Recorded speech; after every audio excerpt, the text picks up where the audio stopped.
A ton of new 2024 election polls have just been released between Kamala Harris and Donald Trump. We also have the first ever polling averages in the swing states from the Hill and Decision Desk HQ. So, in this video, we're going to be taking a look at the 2024 electoral map based on these new polls, as well as the new polling averages from the battleground states. We're going to begin by filling in the solid states for both candidates. These states are unlikely to be very competitive, and we don't have too much polling data yet between the two candidates, but we will get some very soon.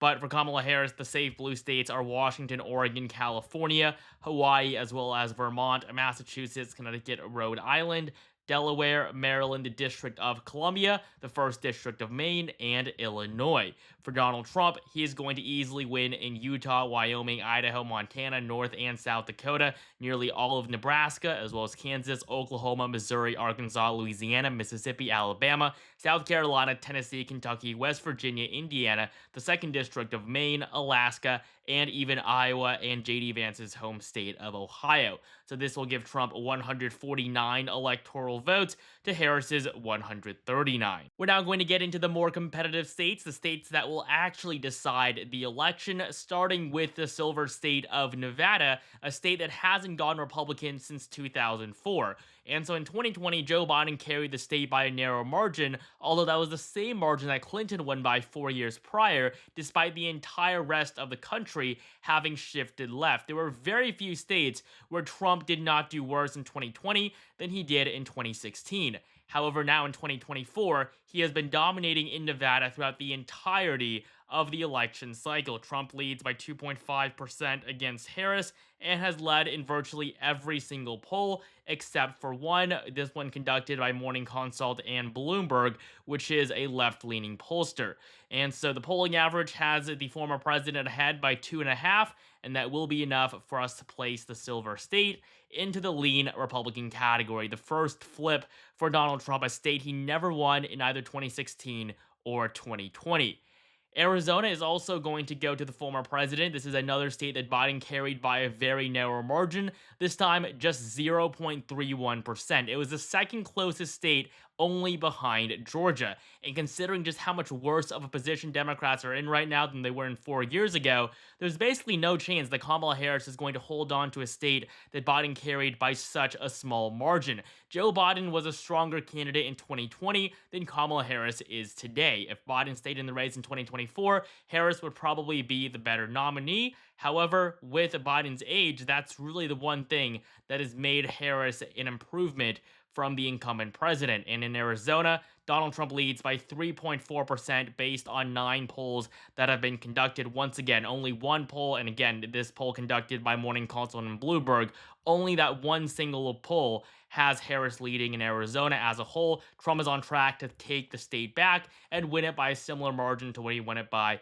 in 2016. So Arizona is going to be the second flip on our map for Trump, and it will also be lean Republican. Before we continue, only 11% of you guys are actually subscribed, so please subscribe right now for more content like this leading up to the election in November, and follow me on Twitter for daily political updates, link in the description below. Next up, in Colorado and New Mexico, we have two states that Joe Biden carried pretty easily 4 years ago. He won Colorado by 14 points and New Mexico by 11, but these two states are going to be more competitive this time around. We can basically expect that margin in Colorado to be cut in half. It's still going to be likely blue. Kamala Harris is still the favorite, but it is not going to be safe for the Democratic Party for a second time. And so we don't have any polling between Harris and Trump from the state yet. However, we do have the first ever head-to-head poll in New Mexico, and Kamala Harris leads by 7% against the former president. This is according to Redfield and Wilton.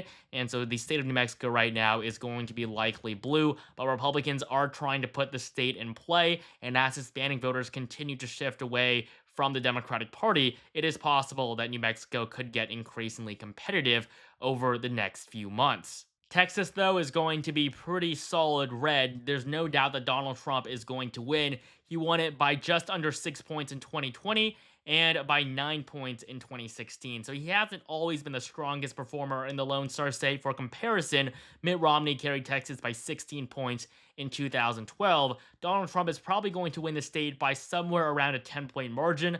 Looking at the current polling average, that's exactly what he's leading by. There's no doubt that the former president will win the state of Texas. I mean, in 2020, Democrats thought they could come out with a victory. Joe Biden and the Democrats put hundreds of millions of dollars into TV advertising in Texas, and they still lost it by a likely margin. We're going to see a double-digit margin this time around. Texas will be likely Republican with Trump as the heavy favorite. We're now going to move up into the Midwest, which is going to be one of the most consequential regions in the entire country. Starting off with Minnesota, which is Tim Walz's home state. Walz has recently been selected to be Kamala Harris's vice presidential running mate. And so obviously he is going to give the vice president a boost in the state, but honestly, outside of Minnesota, he isn't really going to have too much of an impact. And so looking at the polling between Harris and Trump here, Kamala Harris leads by around 5 to 7 points on average. She's definitely the favorite, but Minnesota polls have tended to overestimate Democrats. Just look at 2016, when nobody thought Minnesota was going to be competitive. Hillary Clinton only carried the state by 1.5 percentage points. So it's still definitely a state to watch, but with Tim Walz as Harris's running mate, she will receive a boost, and the state is probably going to remain blue. It's a state that hasn't voted Republican since 1972. We're now going to get into Wisconsin, Michigan, and Pennsylvania. If there are any states that are important in this election, it's going to be these three. For Kamala Harris to realistically win 270 electoral votes, she has to win every single one of these states, and also many of the other competitive states remaining on this map. All Trump has to do is win one of these states, and it will be very likely that he wins the election. If you looked at forecasts like the one from The Economist, if Trump won even just one of these three states, the chances for Biden would go down to less than 10%. And the same thing is going to happen with Kamala Harris because the electoral math doesn't really change once Democrats switch their nominee. So we're going to begin in Wisconsin, where we do have a new polling average from Decision Desk HQ.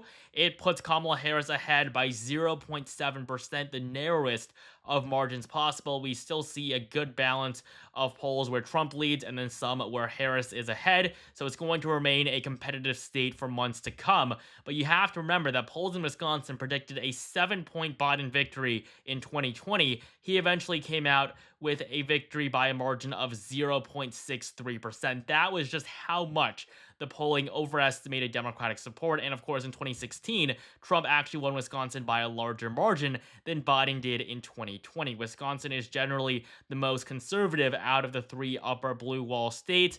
And right now, it's going to be tilted blue, but that is by no means a signal that Harris is going to win. It is very much in contention, and I wouldn't be surprised if Trump comes out with a victory come election night. Michigan is going to be very, very close as well. It's going to be a key state. Joe Biden carried it by 2.8% last time, but Donald Trump did manage to win it back in 2016. So he is still going to be competitive in the Wolverine state, despite being behind by 1.2%. If there's any one of these blue wall states that Harris wins, the first one is going to be Michigan. Looking at the polling, there's only this one poll that basically is the reason why she's ahead. Again, it's conducted by Morning Consult and Bloomberg. This is highly unrealistic. Kamala Harris leads by 11 points. I mean, every other poll shows a close race. Most of them have Trump up by a narrow margin, but this one poll is skewing the entire average, so I honestly wouldn't worry about it. But for right now, based on what the polling average is saying, we are going to put Michigan into the lean Democratic column. And finally, in the Keystone state of Pennsylvania, the vice president is behind by 1%. Donald Trump leads by 1 point in Pennsylvania. He's ahead in most of the polls that have been conducted here. Even that Bloomberg poll has him ahead by 4 points. And so Pennsylvania is probably going to be the most important out of the three blue wall states, mainly because it has the most electoral votes. If Trump wins Pennsylvania, the election's over. We can basically all go home. It's going to vote to the left of states like Nevada and Arizona, just like Wisconsin will. And so basically, if Trump even wins one of these Midwestern states, it's fairly likely he is going to win the Sun Belt states as well that are competitive, and that will be more than enough to put him over 270. Now, if Kamala Harris had chosen Josh Shapiro, who's the current governor of Pennsylvania, to be her running mate, she would probably be in a better position. Minnesota Governor Tim Walz is an okay choice, very safe, but honestly, he doesn't add too much electorally, as vice presidential candidates don't really have too much of an impact outside of their home states. And so that's why a lot of Republicans are celebrating the fact that Shapiro wasn't chosen, because it most definitely leaves Pennsylvania in play. And it honestly is not too difficult to imagine Trump coming out with a victory here on November 5th. And before we get to the Midwest, I'm going to fill in the second district of Nebraska. It's currently looking like it's going to be lean Republican. It's going to be very close. We'll just have to wait and see to get some polling data from the district, but Trump should be the very narrow favorite. But now moving up to New England, we're going to begin with New York, where we have a poll that shows Harris up by 12. This one conducted just a few days ago, and then one poll from right before Biden dropped out that had Harris up by 11. So basically, with Harris as the nominee, not much really changed. Joe Biden was going to win New York by a likely margin, and Kamala Harris is on track to do that as well. The average has her up by 11.5 points, so the Empire State is going to be likely blue. And so will neighboring New Jersey. We don't have any polling data, but New York is generally more liberal than New Jersey, and Democrats have a big issue with scandal in New Jersey as well, with Senator Bob Menendez still in office. He was convicted of bribery charges on multiple counts. The Senate race to replace him is competitive there as well, and so New Jersey is going to be a lot closer than it typically is on the presidential level too. New Hampshire, the Granite State, went to Joe Biden by 7 points in 2020, but in 2016, it was among the most competitive in the country. It was actually the second closest state, only behind Michigan. Looking at the polling average today, Harris does lead by 6 points according to the three latest polls, although there is one poll from last month that has Trump up by 1, so the polling average is currently going to be Harris plus 5. It's going to be one of the closest states in the country. I would expect it, honestly, to go down to a lean margin at the very end, but for right now, Harris is going to scrape by with a likely margin on our map. And finally, up in Maine, 2 electoral votes. This state isn't really too important electorally just because it isn't worth that much on our map. Joe Biden carried it by 9 points, but Hillary Clinton actually almost lost it, winning it by just under 3. Today, though, Kamala Harris leads by 8 points in the only poll we have, so we're just going to go with that. It's going to be more competitive than it was last time, but Kamala Harris still remains the favorite in most of these New England states. We're now left with just 4 more races. I'm going to begin up in Virginia, a state that Joe Biden carried by a double-digit margin 4 years ago. Today, Harris leads by just 2.6% based on 5 polls.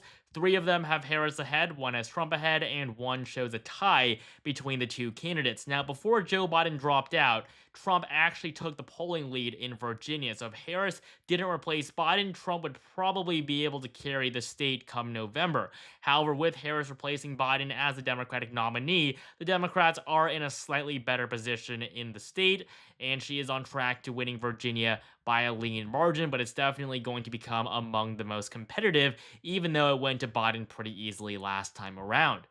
North Carolina is another state where Trump is going to perform well. He carried it by 1% in 2020. It was close. It was actually expected to go to Biden before Georgia would, but North Carolina voted to the right of the Peach State, and this year, Trump leads by a lean margin. He's been ahead in every single poll against Kamala Harris, whether it's before Biden dropped out or after. Trump is going to win in North Carolina. There's no doubt about that. Democrats haven't won the state since 2008, which was a very good year for Democrats, and Obama only managed to win it by a third of a percentage point. It was actually the closest state of the entire election. And so in 2024, it's just not going to be the year the Democrats flip North Carolina, which is going to remain in the lean Republican category. Down in Georgia, we do have a polling average with the vice president behind Trump by 3.1 percentage points based on 11 polls. Many of these polls conducted after Biden dropped out. Trump leads in every single poll except for this one most recent poll, which shows the vice president leading by 1%. Now, just like Arizona, there's basically no chance that Harris is going to win Georgia. It was just so close 4 years ago, and Democrats are in so much worse of a position electorally than they were in 2020. 2020, Trump doesn't really have to do too much to win back a state like Georgia or Arizona. Georgia was the closest state in the 2020 election. It was not a state that Biden had to win in order to win the election as a whole. However, it was a plus and it was a pretty momentous flip. However, Trump this year is going to get it back. The state of Georgia is on track to being lean Republican. It was actually a likely red state back in 2016. Trump carried it by just over 5 points. And finally, we have the Sunshine State of Florida. Its 30 electoral votes used to be really, really competitive. Florida used to be one of the closest states in the entire country, but today, Republicans have a sizable advantage. They lead in every single poll, and Trump is on track to win by around 7 to 10 percentage points. So the state of Florida is going to be likely red, just like Texas, and it will be a big boost for the former president. And so based on the latest polling averages, as well as latest head-to-head polls between Harris and Trump, Donald Trump is still the clear favorite. He's on track to win 288 electoral votes to Kamala Harris at 250. Thank you guys so much for watching. Make sure you like, comment, and subscribe for more content like this, and join my Discord server, link in the description below.